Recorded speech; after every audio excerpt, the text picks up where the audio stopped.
Jai, Hare Krishna, Sri Chaitanya Charitamrita, Madhya Lila, volume 1, né? Serviço devocional a Madhavendra Puri, né? Após tomar seu banho matinal, Madhavendra Puri entrou na aldeia e reuniu todo o povo. Falou então o seguinte: o proprietário desta aldeia, Govardhana Dari, encontra-se na floresta. Vamos todos lá resgatá-lo naquele lugar. Como o matagal é muito denso, não seremos capazes de entrar na floresta, portanto trazei machados e pás para abrir o caminho. Após ouvir isso, todo o povo acompanhou Madhavendra Puri com grande prazer. Seguindo sua orientação, cortaram arbustos, abriram um caminho e entraram na floresta. Ao verem a deidade coberta com sujeira e grama, todos ficaram tomados de espanto e prazer. Após limpar o corpo da deidade, alguns deles disseram: a deidade é muito pesada, ninguém pode movê-la. Como a deidade era muito pesada, alguns dos homens mais fortes reuniram-se para carregá-la até o topo da colina. Madhavendra Puri também foi lá. Até lá, né? Uma grande pedra foi convertida em trono, sobre a qual instalou-se a deidade. Colocaram outra pedra grande atrás da deidade como apoio. Todos os sacerdotes brahmanas da aldeia reuniram-se com 9 potes d'água, e a água do lago do Govinda Kunda foi trazida ali e filtrada. Quando a deidade estava sendo instalada, 900 potes de água foram trazidos do Govinda Kunda. Ouviram-se sons musicais de clarins e tambores e canto de mulheres.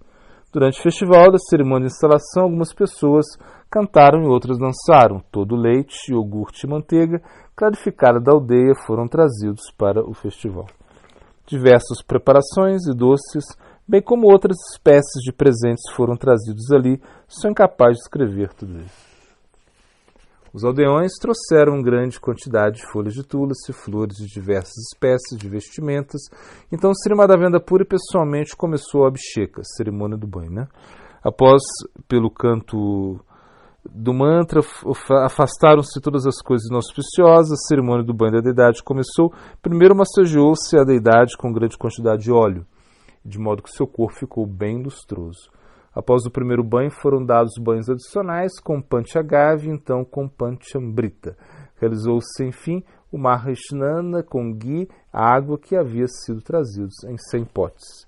Terminado o Maharishnana, novamente massagearam a deidade com óleo perfumado e lustraram seu corpo. Então, realizaram a última cerimônia do banho com água perfumada mantida dentro de um búzio. Depois de limpo o corpo da deidade, ela foi bem vestida, com novos trajes. Então colocaram uma polpa de sândalo, guirlanda de tulasi e outras guirlandas de flores perfumadas sobre o corpo da deidade. Após o fim da cerimônia de banho, acenderam-se incensos e lamparinas e ofereceram toda espécie de alimentos à deidade. Então, entre esses alimentos estavam incluídos iogurte, leite e tantos doces quanto foram recebidos. Primeiro ofereceram à deidade muitas variedades de comida, depois água potável e perfumada em potes novos, então água para lavar a boca. Finalmente, ofereceu-se para pão misturado com diversos condimentos. Após a última oferenda de tambula e pão, realizou-se o Bhoga Arati. Finalmente, todos ofereceram diversas orações, então reverências, prostrando-se em plena rendição, como varas perante a deidade. Ao ficarem sabendo que a deidade ia ser instalada, as pessoas da aldeia trouxeram todo o seu suprimento de arroz, dal e farinha de trigo. Trouxeram quantidades tão grandes que lotaram toda a superfície do topo da colina. Enquanto os aldeões traziam seus suprimentos de arroz, dal e farinha, os olheiros da aldeia traziam toda a classe de panelas de cozinha. Assim de manhã começaram a cozinhar. 10 brahmanas cozinharam cereais e 5 brahmanas cozinharam tanto os legumes secos quanto os líquidos. As preparações de legumes foram feitas de diversas espécies de espinafres, raízes e frutas colhidas na floresta. E alguém fizera bada e badi, socando o dal. Dessa maneira, os brahmanas prepararam toda a classe de alimentos. De 5 a 7 homens prepararam uma grande quantidade de chapatis que foram o suficiente cobertos com ghee, assim como foram todos os legumes, arroz e dal. Todo arroz cozido foi amontoado sobre as folhas de palacha e essas ficaram sobre panos novos estendidos no chão. Em volta do monte de arroz cozido havia pilhas de chapates e em voltas destes puseram todos os legumes, preparações e legumes líquidos dentre de diversos potes.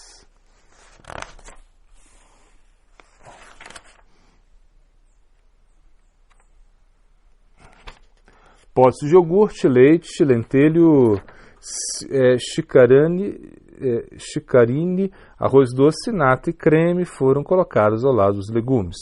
Dessa maneira realizou-se a cerimônia de Annakuta e Madhavendra Puri Goswami pessoalmente ofereceu tudo a Gopala.